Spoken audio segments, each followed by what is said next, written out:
On this episode of the Best of the Hour View podcast, I share with you my conversation with my friend Janette Mochnacz. We talk about breaking down stereotypes related to mental health and how we can get rid of the stigma that still surrounds mental health disorders.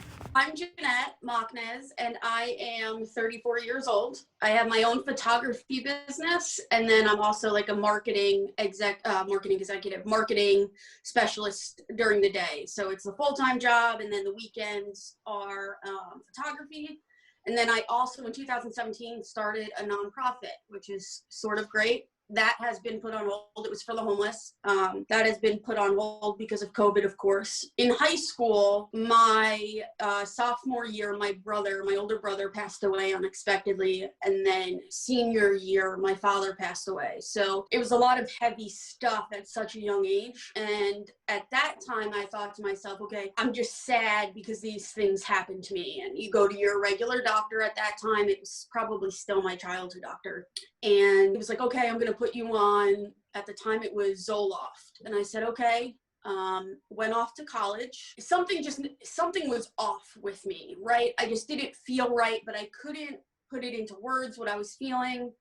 I ended up going to therapy, and I want to preface this with, this is not everybody's experience with therapy. Mm-hmm. They decided that I needed two therapists, both of which were completely opposite the other. So it was very uncomfortable to sit in there with one therapist telling me one thing, one therapist telling me the other thing. It was not helpful. As humans, we want to fix people.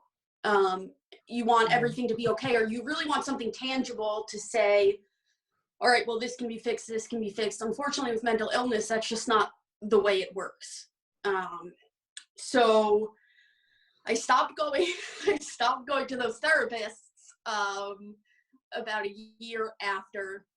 Studied abroad in Australia, was really wonderful in Australia, had a great time.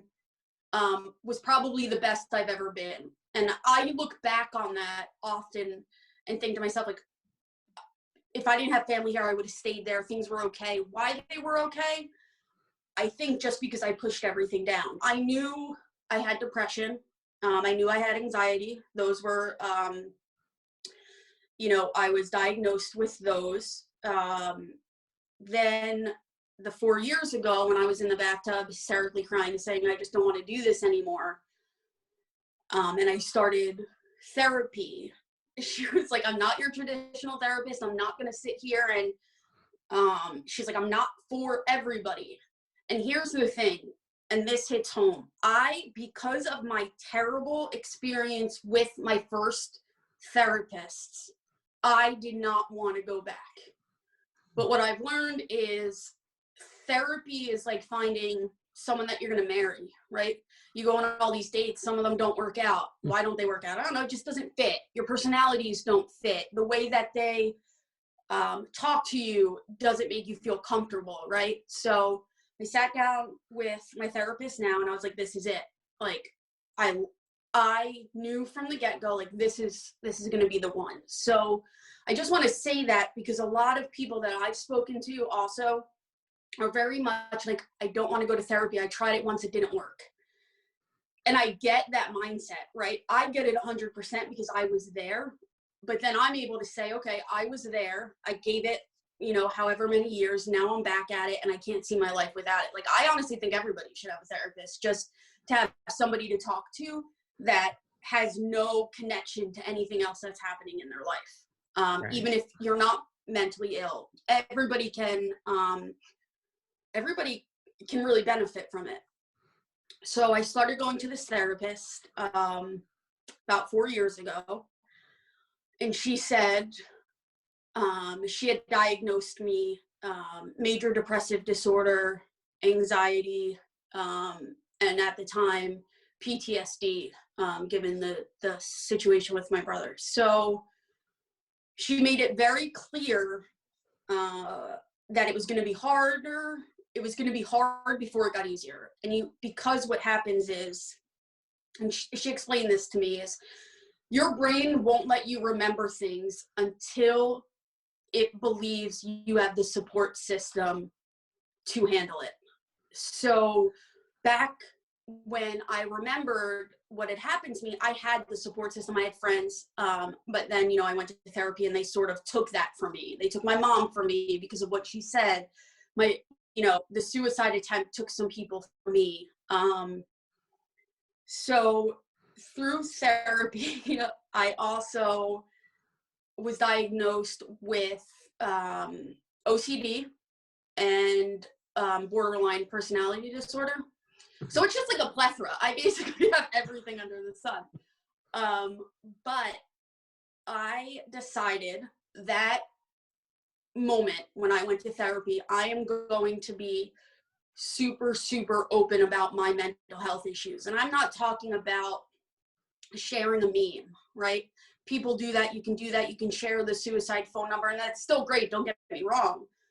But I was to the point of, hey guys, I was diagnosed. This is my diagnosis. This is how I'm feeling today. If anybody needs anything or they need to talk, you're not alone. You can come talk to me. And this is, social media right now is great for that. People can diss it as much as they want, but I've had more people than I can count that have messaged me or called me or emailed me or texted me about it, because they realize these feelings that I'm having, other people feel them too. Do they feel them the exact same way? No. But just for a little backstory, I had gone into my therapist one day. I knew at this point it was depression, it was anxiety, it was PTSD. I went into my therapist and I said, I'm having a little problem. Like, I feel like there's a voice inside me. It's not like a random voice, it's my voice. I started going, and this is going to sound a little ridiculous, but I went to, and I'll remember it, I went to the Quick Check to get a Gatorade, and the voice inside my head, which was me, was saying, you need to pick the blue one or something terrible is going to happen. And that continuously started happening. I would be driving behind a car somewhere and it would be like, you have to stay behind this car or something awful is going to happen to your mom. And this was consistent. So I brought it up to my therapist, and my therapist is like, oh, well, that's OCD. It's invasive thoughts. It's part of OCD. And I thought to myself, you think OCD and you think people are cleaning. People are constantly putting things where they need to be, because as a society, we use those terms so freely, right? Mm-hmm. Oh my goodness, I'm obsessive compulsive over this, or oh my gosh, I'm so depressed. Oh, I'm crazy. So you get this mindset of that's what it looks like, without realizing that society has made mental health something sort of, I don't want to say a badge of honor, but they make it seem like it's a trend, right? So I started on medication for that, and it's a constant battle with that, to tell myself those thoughts nothing's going to happen, right? Like, if you pick the other Gatorade, it's not going to happen. And there's like little times where I'll feel confident enough to pick up something, pick up the red one, go home, realize nothing happened, and be okay. But then there's other times where I am literally besides myself, because I'm like, I just decide like something's going to happen if I don't do this. Like, it's not great. So then one time I was in therapy, and my therapist mentioned, I was talking about something, and she was like, oh, well, that's how borderline people usually react. And I was like, well, who has borderline?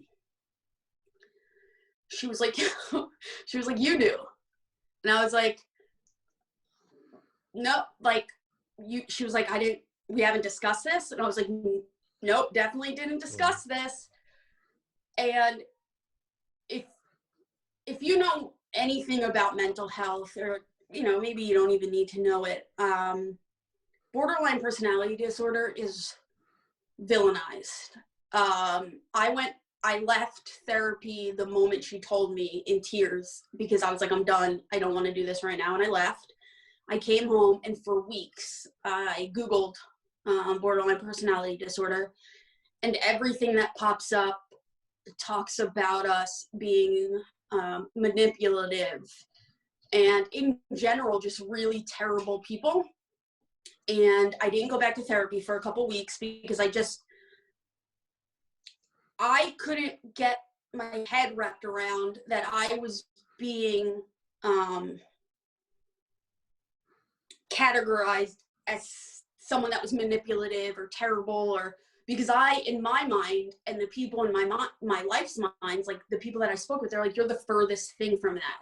Mm-hmm. And that's when I really realized that everybody's symptoms show up differently. If somebody needs to talk about mental health with me, I will give up anything I'm doing for the simple fact that it is still so stigmatized, which baffles me, right? The numbers of people that have depression or have anxiety are staggering. So the fact that people still can't say, I'm depressed or I'm having a bad day, or have those feelings and openly express them, really baffles me. And I don't know what we can do as a society to get to the point where people can talk about it, where people can say, instead of me having to make up some excuse that I can't go to work, right? Some health excuse. Mm-hmm. I could easily just say, I need a mental health day. I'm taking a mental health day, without someone being like, well, you could have came into work. You could have done that. As you see on the news that the numbers of people with depression and suicides and everything have gone up in the last year, mm-hmm.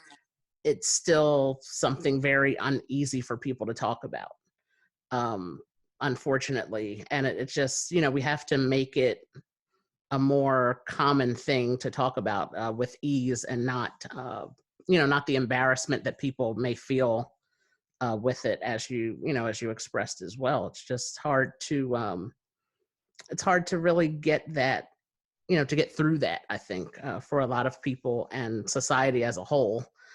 Even though you see all the commercials for, the medications and things. And don't even get me started on those commercials. I am not a sad little ball hopping around. Right. You know what? Like, no, that doesn't, that does not happen. Those commercials, they make me a little irate, especially because I worked in pharmaceutical advertising, and I know what it's like, how in depth you have to get to those commercials. So the fact that people let that get through, I'm like, wait a second, that's not right. But like you said, have a conversation and stop and really hear what someone is saying. Like, how freeing would it be if you are having a crappy day and somebody does the normal, like you're at the office, oh, hey, how are you? How was your weekend? It was crappy. It was pretty bad. Not loving it. Instead of being like, oh no, it was cool. Like, just hung out. Like, if people were just honest about what they're feeling, I think then people would be honest about what they themselves are feeling. And for right. me, it's been a beautiful thing to see my friends or, and people on Facebook that I'm connected to really start opening up about it. Don't handle us like we're fragile, right? We're not fragile. I'm sure people treat you with like kid gloves. Right. Yeah. Don't do that. It's really, it makes us feel sort of crummy, right? Mm-hmm. Like we can do this. Yeah. So just have normal conversations with them, and then interdisperse, like, you matter, like, you're good.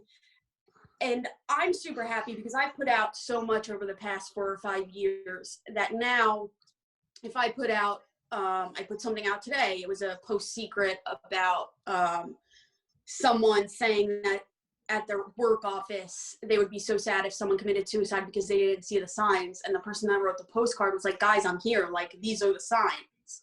So I put that out there and I was like, guys, let's have a conversation. Let's have real conversations, like, ask people. And one of my friends messaged me and was like, hey, just want to check in. Are you okay? I don't want to miss the signs. And that means the world, right? Mm-hmm. So do those things. They're little. We're not asking for a lot. Nobody's asking for anything except to feel like they matter, like it would matter if they weren't here. And that's just in a general sense. You know what I mean? Like, that should just be a general practice of checking in with the people you love. And if someone's struggling, just check in a little harder.